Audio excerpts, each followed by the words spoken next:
إنا جعلنا في أعناقهم أغلالا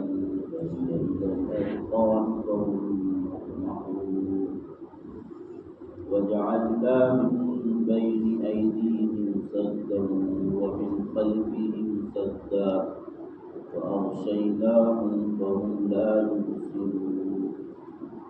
وسواء عليهم أأنذرتهم أم لم تنذرهم لا يؤمنون إنما تنذر من اتبع الذكر وخشي الرحمن بالغيب فبشره بمغفرة وأجر كريم إنا نحن نحيي الموتى ونكتب ما قدموا وآثارهم وكل شيء أحصيناه في إمام مبين.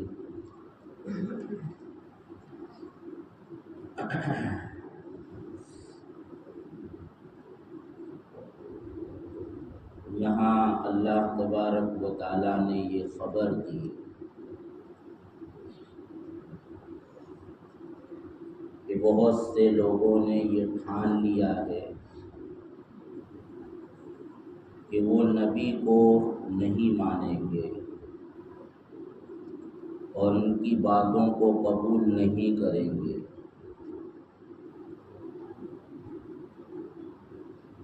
تو ان لوگوں کے لیے آخر کیا رکاوٹ ہے کہ جس کی وجہ سے یہ ایمان لانے کو تیار نہیں؟ تو یہاں دو قسم کی رکاوٹیں بیان کی گئیں. ایک رکاوٹ کو اللہ تعالیٰ نے یوں تعبیر کیا کہ ان کی گردنوں میں گویا کہ طوق ہے جس کی وجہ سے یہ سر جھکا کر دیکھ نہیں سکتے. اور دوسری رکاوٹ کو یوں بیان کیا کہ ان کے آگے پیچھے دائیں بائیں دیواریں کھڑی کر دی گئی ہیں اور ان کو گھیر لیا گیا ہے جس کی وجہ سے ان کو ادھر ادھر دکھائی نہیں دیتا. تو پہلی جو رکاوٹ بیان کی گئی ہے اس میں یا تو اس بات کی طرف اشارہ ہے کہ یہ لوگ اپنی ذات میں غور و فکر نہیں کرتے، اور دوسری آیت میں جو رکاوٹ بیان کی گئی ہے اس میں اس بات کی طرف اشارہ ہے کہ کائنات میں پھیلی ہوئی چیزوں میں غور و فکر نہیں کرتے، جس کو علمی زبان میں کہتے ہیں دلائل انفس اور دلائل آفاق. یعنی اسلام کی جو بنیادی تعلیمات ہیں، اللہ کو ایک ماننا، رسول کو برحق جاننا، اور قیامت کے دن، قیامت کے بعد آخرت کا قائم ہونا، مرنے کے بعد دوبارہ زندہ ہونا، تو یہ ایسے واضح عقائد ہیں کہ اگر کوئی نبی نہ آئے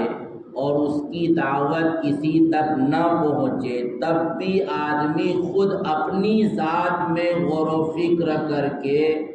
اجمالاً اس نتیجے تک پہنچ سکتا ہے کہ خود انسان اپنی ذات میں غور کرے کہ میں ایک ناپاک نطفہ تھا کہ جو کپڑے پر لگ جاتا تو اس کو پاک کیا جاتا، لوگ اس سے نفرت کرتے، اپنے آپ سے اس کو دور رکھنے کی کوشش کرتے. تو اس ایک ناپاک قطرے اور نطفے سے آخر اللہ تعالیٰ نے ایک اچھا خاصا انسان کیسے بنا دیا. پیٹ میں اگر بنایا ہے تو وہاں کون سی قدرت کام کر رہی تھی؟ جان کس نے ڈالی؟ جب وہ پیدا ہوا تھا تو اس کے اندر بولنے کی طاقت نہیں تھی، چلنے کی طاقت نہیں تھی، ہر چیز کو سننے اور سمجھنے کی صلاحیت وہ نہیں رکھتا تھا، اپنے ہاتھوں سے کوئی چیز اٹھا نہیں سکتا تھا، اپنی ضرورت کو اپنی زبان سے بول کر مانگ نہیں سکتا تھا۔ تو آخر کون سی قدرت ہے کہ اس نے بولنا سکھایا، چلنا سکھایا، سمجھنا سکھایا، سننا سکھایا، ہاتھ پیر کے اندر طاقت دی، حتیٰ کہ وہ ایک اچھا خاصا انسان بن گیا؟ ظاہر ہے کہ ماں باپ تو یہ نہیں کر سکتے۔ بہت سے لوگ تو وہ ہیں کہ جو اولاد کی تمنا کرتے کرتے مر گئے لیکن ان کے یہاں اولاد ہی نہیں ہوئی۔ بہت سے لوگ ہیں کہ جن کے یہاں اولاد ہوئی لیکن وہ اپاہج اور معذور تھی۔ اگر ماں باپ کے اندر طاقت ہوتی تو کیا ان کے اپاہج پن کو اور معذوری کو دور نہیں کر سکتے تھے؟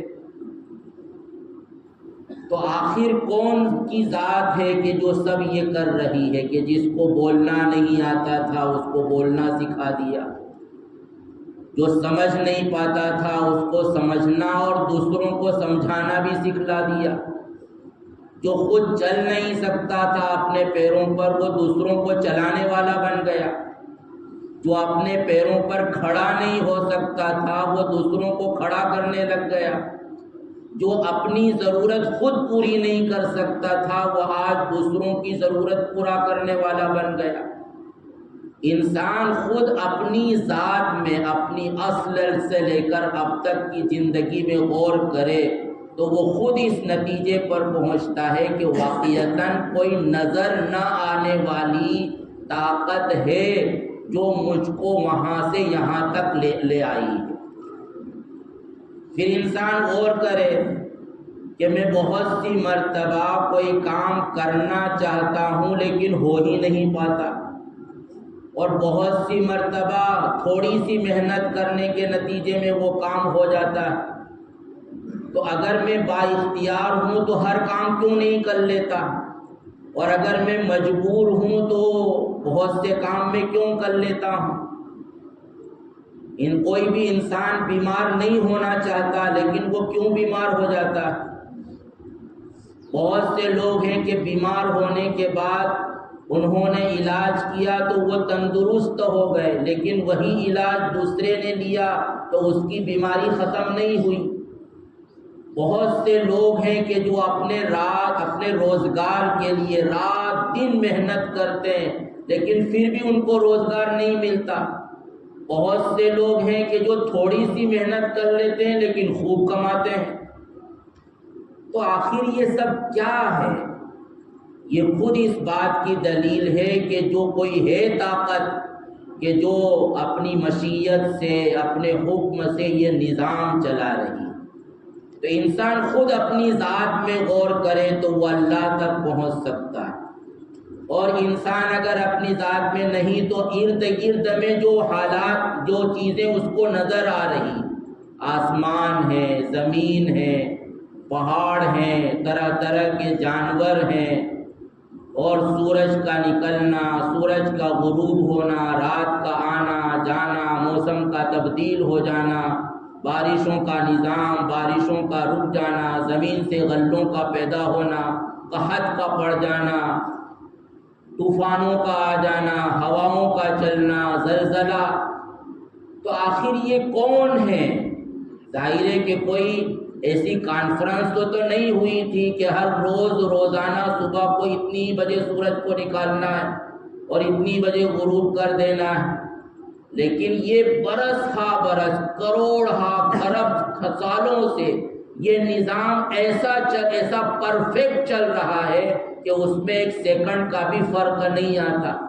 حتیٰ کہ اس نظام کی وجہ سے لوگوں نے باقاعدہ کیلنڈر بنا لیے، جنتریاں بنا لی، اور سالوں سال کی جنتری ہے، کوئی فرق نہیں آتا۔ اگر 6:49 پر طلوع ہونا ہے تو وہ ہر سال اسی پر سورج طلوع ہوتا ہے۔ تو یہ پرفیکٹ نظام آخر کون چلا رہا ہے؟ کیا یہ عقل مندی ہوگی کہ یوں کہا جائے کہ خود بخود چل رہا ہے؟ خود بخود میرا پیٹ نہیں بھر سکتا، خود بخود میرے کپڑے نہیں دھل سکتے، اور خود بخود میری ٹوپی میرے سر پر نہیں آ سکتی، خود بخود میں اٹھ نہیں سکتا جب تک کہ میں ارادہ نہ کروں اٹھنے کا، تو آخر اتنا بڑا نظام وہ کیا خود بخود چلے گا؟ تو یہ کہا جا رہا ہے کہ انسان اس وقت اس طرح کی باتوں کو قبول کرنے سے انکار کر دیتا ہے جب کہ وہ خود اپنی ذات پر غور و فکر نہیں کرتا، اور کائنات میں، دنیا میں جو پھیلی ہوئی چیزیں ہیں، جو روز مرہ کی تبدیلیاں ہیں، اس میں غور و فکر نہیں کرتا۔ کسان کھیتی کرتا ہے تو زیادہ سے زیادہ وہ کیا کرتا ہے؟ زمین کو نرم کیا اور دانہ ڈال دیا، وقت پر پانی دے دیا، لیکن اس دانے کے اندر کس نے صلاحیت پیدا کی کہ وہ نرم ہو گیا، کہ اس سے ہری بھری کمپل نکلنے لگی؟ وہ نازک کمپل وہ زمین کو پھاڑ کر کیسے نکل رہی ہے؟ بعض مرتبہ چٹان سے نکل جاتی ہے کمپلیں اور گھاس پھوس ماں اگ جاتی، پھر ان کو کون بڑا کرتا؟ ایک دانہ بویا تھا اور گیہوں کے وہاں پر سینکڑوں دانے نکل جاتے ہیں، کون ان کو پھر وہ نرم ہوتے ہیں تو ان کو سخت کر دیتا ہے؟ تو یہ کیسے کہا جائے اس کو کہ یہ خود بخود ہو جاتا ہے؟ ظاہر ہے کہ کوئی قدرت اس کے پیچھے کار فرما ہے۔ ایک انسان چھوٹی سے چھوٹی چیز بناتا ہے تو وہ خود بخود نہیں بن جاتی۔ تو یہ انسان اگر غور کرے اور چاہے اس تک کسی نبی کی دعوت نہ پہنچی ہو، قرآن کا کوئی پیغام نہ پہنچا ہو، تب بھی وہ اللہ کی اتنی تو معرفت حاصل کر سکتا ہے کہ کوئی ایک ایسی ذات ہے۔ اسی لیے علماء نے یہ بات لکھی ہے کہ مان لیجئے کہ کوئی شخص دنیا کے ایسے کونے میں رہتا ہے کہ جہاں آج تک کوئی نبی نہیں پہنچا، نبی کا پیغام براہ راست بھی نہیں پہنچا اور بالواسطہ لوگوں کے واسطے سے بھی نہیں پہنچا، کوئی اللہ کی کتاب بھی اس تک نہیں پہنچی، تو اس کو بھی شرک کرنے کی اجازت نہیں۔ اگر وہ شرک کرے گا تو قیامت میں اس کی پکڑ ہوگی، کیونکہ شرک کرنے پر کوئی دلیل ہی موجود نہیں۔ اس کے لیے بھی ضروری ہے کہ وہ وحدانیت ایک اللہ کو مانے۔ ہاں، آگے یہ تفصیل اس کو معلوم نہیں ہے کہ میں اللہ کو راضی کرنے کے لیے کیا کام کروں، میں اس پر نماز فرض ہے یا نہیں، اس کو اگر یہ تفصیل معلوم نہیں ہے تو اس پر تو اس کی پکڑ نہیں ہوگی، لیکن اس پر تو وہ پکڑا جائے گا کہ تو نے مورتی پوجا کیوں کی تھی، اس پر تو اس کی پکڑ ہوگی کہ تو نے اللہ کے ساتھ دوسروں کو کیوں شریک کیا تھا، کیونکہ وحدانیت، اللہ کی توحید ایسی چیز ہے کہ انسان خود غور و فکر کر کے وہاں تک پہنچ سکتا ہے۔ تو ان باتوں کی طرف اشارہ کیا ہے کہ آدمی خود اپنے آپ کو نہیں اس کا سر اوپر اٹھ گیا ہے، وہ اپنے آپ کو نہیں دیکھ پاتا، اس کے دائیں بائیں دیوار کھڑی کر دی گئی ہے تو اس کو کچھ نظر ہی نہیں آتا کائنات میں کیا ہو رہا ہے۔ تو یہ دلائل انفس میں غور و فکر نہ کرنا، دلائل آفاق میں غور و فکر نہ کرنا، یہ انسان کے لیے رکاوٹ بنتی ہے۔ دوسرے اس میں اس بات کی طرف بھی اشارہ ہے کہ آخر کیا بات ہے کہ اتنی واضح باتوں کو بھی لوگ ماننے کو تیار نہیں ہوتے ہیں۔ نبی جن کے پاس براہ راست پہنچے، جنہوں نے نبی کے معجزات کو براہ راست دیکھا، تو وہ اتنا واضح عقل میں آنے والا کلام اور یہ باتیں انہوں نے کیوں قبول نہیں کی؟ ان کے لیے کیا رکاوٹ ہے، اور آج بھی لوگوں کے لیے کیا رکاوٹ ہو سکتی ہے؟ تو اس میں دوسرا اشارہ اس بات کی طرف ہوگا کہ ایک تو یہ کہ آدمی کے اندر اناد ہوتا ہے، اناد، ہٹ دھرمی، ایگو، تکبر، بڑائی،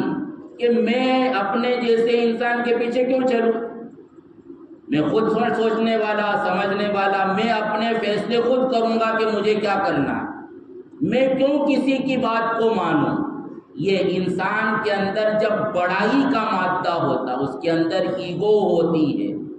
تکبر ہوتا ہے، تو وہ شخص باوجود ہے کہ اس کی عقل کہہ رہی ہوتی ہے کہ سامنے والا جو بات کہہ رہا ہے وہ بالکل سچی ہے، درست ہے، اس کو جھٹلانے کے لیے تیرے پاس کوئی دلیل موجود نہیں ہے، لیکن پھر بھی اس کی بڑائی، اس کا تکبر اس کو حق بات کی طرف جھکنے سے روک دیتا ہے۔ اور آج بھی بہت سے لوگ ایسا نہیں کہ ان کو اسلام سمجھ میں نہیں آیا، اسلام کا پیغام ان کو کوئی بہت پیچیدہ ہے کہ کوئی سمجھ میں آنے والی بات نہیں ہے، لیکن ایگو، تکبر کہ ہم کیوں دوسروں کی باتوں کو مانیں،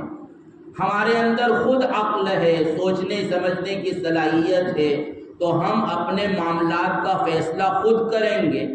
ایک تو یہ چیز انسان کے لیے معنی بنتی ہے، تو اس لیے ہمیشہ اللہ سے پناہ مانگنا چاہیے تکبر، کبر سے۔ اللہ کے رسول کی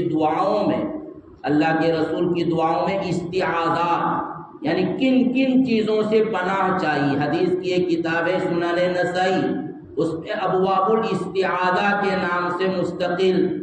امام نسائی نے ان روایات کو جمع کیا کہ اللہ کے رسول نے کن کن چیزوں سے پناہ چاہی۔ مشکات میں بھی کتاب الاستعاذہ، تو وہاں ہمیں دیکھنا چاہیے کہ اللہ کے رسول نے کون کون سی چیزوں سے پناہ چاہی۔ اللہ کے رسول تو ظاہر ہے کہ خود محفوظ تھے، لیکن آپ نے اگر وہ دعائیں کی ہیں تو وہ ہمیں بتلانے کے لیے کی ہے کہ تم کو ان چیزوں سے پناہ چاہنا چاہیے۔ تو وہاں ایک چیز ہے کبر، بڑائی سے آدمی کو ہمیشہ پناہ مانگنا چاہیے، اور اللہ سے یہ مانگنا چاہیے کہ میرے اندر تواضع پیدا، ماننے کا جذبہ جب تک انسان کے اندر ہوتا ہے وہ بھٹک نہیں سکتا۔ جس آدمی کے اندر ماننے کا جذبہ نہ ہو اور وہ خود رائی کرے تو وہ ہمیشہ خود بھی پریشان رہے گا اور اپنے متعلقین کو بھی پریشان کرے گا۔ تو ایک تو یہ رکاوٹ انسان کی۔ دوسری رکاوٹ جو ہو سکتی ہے جس کو قرآن نے اشارتاً بیان کیا، وَجَعَلْنَا مِن بَيْنِ أَيْدِيهِمْ سَدًّا وَمِن خَلْفِهِمْ سَدًّا، وہ ہوتی ہے انسان کی اپنی خواہشات، خاندان کی رسومات اور علاقے کی عادات، کہ یہ تو ہماری خاندانی پرمپرا ہے، ہم ان کو نہیں چھوڑ سکتے، ہمارے باپ دادا کے زمانے سے یہ ہوتا چلا آ رہا ہے، تو اب ہم اس کو کیسے چھوڑتے۔ مکہ المکرمہ کے کفار ایک بات یہی کہتے تھے کہ ٹھیک ہے آپ منع کر رہے ہیں کہ یہ شرک غلط ہے، اور مورتی پوجا کے جس بت کو تم اپنے ہاتھ سے بناتے ہو اس کو کیسے پوج رہے ہو، اس سے اپنی مرادیں کیسے مانگ رہے ہو، تو ان کے پاس کوئی دلیل نہیں ہوتی تھی۔ وہ یہ کہتے تھے کہ وجدنا علیہ آباءنا، کہ ہم نے اپنے برسوں سے اپنے باپ دادا کو یہی کرتے دیکھا ہے، تو اس لیے ہم اپنے باپ دادا کے طریقے کو چھوڑ نہیں سکتے۔ تو یہ دوسری چیز ہے جو انسان کے لیے حق بات کو قبول کرنے سے مانے بنتی ہے۔ آج بھی معاملہ یہی، بہت سے مسلمانوں کا بھی معاملہ یہی کہ ٹھیک ہے ایک دور ہمارا جاہلیت کا گزرا کہ ہم نہیں جانتے تھے شریعت کیا ہے، سچ سنت کیا ہے، لیکن اب ہمارے سامنے شریعت آ گئی، سنت آ گئی، ہم کو معلوم ہے کہ یہ چیز بدعت ہے، ہم کو معلوم ہے کہ یہ خاندانی رسومات ہے جس کا شریعت اور سنت سے کوئی تعلق نہیں ہے، یا یہ کہ علاقے کی پرمپرا ہے جس کا شریعت اور سنت سے کوئی تعلق نہیں، جانتے ہیں، معلوم ہے، لیکن پھر بھی اس کو چھوڑنے کے لیے تیار کیوں نہیں ہوتے؟ وہی کہ لوگ کیا کہیں گے، لوگ کیا کہیں گے کہ اب تک تو یہ کر رہا تھا اور اب تک یہ کب اس کو چھوڑ دیا، لوگ کیا کہیں گے کہ اپنے باپ دادا کو گویا غلط مان رہا ہے کہ انہوں نے غلط کیا۔ تو ظاہر ہے کہ غلط کیا تو ہے وہ غلط جو غلط کیا ہے انہوں نے۔ ماں باپ اگر وہ کچے مکان میں رہتے تھے تو ایسا نہیں ہے کہ بیٹا مالدار ہو گیا تو وہ پکا مکان نہیں بناتا۔ ماں باپ اگر مزدوری کرتے تھے، محنت کرتے تھے، بیٹا اچھا پڑھا لکھا ہے، وہ جو ملازمت کر رہا ہے، تو وہ یہ نہیں کہتا کہ میرے باپ تو ٹھیلا گاڑی چلاتے تھے تو میں بھی ٹھیلا گاڑی چلاؤں گا۔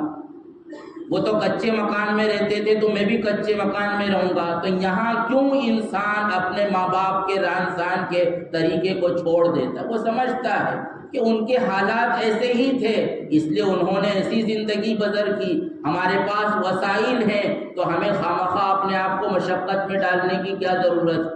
تو یہی معاملہ سنت و بدعت کے درمیان، سنت و رسومات کے درمیان، اپنی خواہشات اور شریعت کے احکام کے معاملے میں ہونا چاہیے کہ انہوں نے غلط کیا، ان بیچاروں کو ہو سکتا ہے کہ معلوم نہ ہو یا کوئی اور وجہ رہی ہو، لیکن کیوں ہم جانتے بوجھتے غلط میں مبتلا رہیں؟ تو یہ انسان کے لیے خاندانی رسومات، اسی لیے ہم اپنے معاشرے میں بھی دیکھیں، بہت سے لوگ ہیں جو نمازی بن جاتے ہیں، بہت سے لوگ ہیں کہ جو حلال حرام کی بھی فکر کر لیتے ہیں، زکوٰۃ بھی ادا کر دیتے ہیں، جنہوں نے حج و عمرے بھی کر لیے، لیکن خاندانی رسومات سے پیچھا اب تک ان کا نہیں چھوٹا، حالانکہ ان کو معلوم ہے کہ یہ غلط چیز ہے، سنت کا اس کا تو کوئی تعلق نہیں، لیکن وہ رسمیں جو چل رہی تھی ہمارے جاہلیت کے زمانے میں وہ آج تک چل رہی ہے، ان کو اس انسان چھوڑنے کے لیے تیار نہیں۔ تو یہ انسان کے لیے حق بات کو قبول کرنے سے رکاوٹ بنتی ہے، یہ دو چیزیں۔ تو ان کو قرآن نے بیان کیا اور فرمایا کہ ایسے لوگوں کا معاملہ یعنی گویا ایسے لوگ ٹھان لیتے ہیں کہ ہم کو ماننا ہے ہی نہیں، تو اب ایسے لوگوں کو آپ دعوت دیں یا نہ دیں، حق کا پیغام پہنچائیں یا نہ پہنچائیں، ان کے حق میں برابر، ان کو کوئی فائدہ ہونے والا نہیں ہے، لیکن ان کے حق میں برابر ہے، ہمارے حق میں نہیں۔ ہم اگر پیغام پہنچائیں گے تو ہم کو تو اپنا ثواب مل جائے گا، ماننا نہ ماننا ظاہر ہے کہ وہ ہمارے اختیار میں نہیں ہے، ہاں لیکن ہم حق بات ان کو پہنچا سکتے ہیں، کہیں غلط ہو رہا ہے تو ہم نکیر کر سکتے ہیں، کوئی غلط رسم ہے تو ہماری ذمہ داری، چھوڑنا نہ چھوڑنا وہ ان کی ذمہ داری، لیکن بات کو پہنچانا، حق بات کو حق لوگوں تک پہنچا دینا اور غلط باتوں پر نکیر کرنا یہ ہماری ذمہ داری ہے، اور ہم یہ کریں گے تو ہم کو اپنا ثواب مل جائے گا۔ ان کے حق میں تو برابر ہے، ڈرائیں یا نہ ڈرائیں، لیکن ہمارے حق میں برابر نہیں۔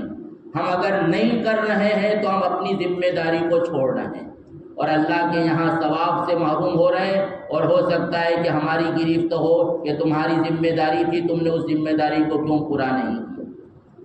البتہ جن کے اندر ماننے کا جذبہ ہوتا ہے تو وہ پھر فوراً جب ان تک کوئی بات پہنچتی ہے تو فوراً اس کو قبول کر لیتے ہیں اور وہ اپنی زندگی میں تبدیلی لے آتے ہیں۔ اس دوسری آیت میں انما تنذر من اتبع الذکر وخشی الرحمن بالغیب، ان کے متعلق یہ کہا گیا ہے۔ اللہ تعالیٰ ہمیں حق پر قائم رکھے، آمین۔ سبحان اللہ۔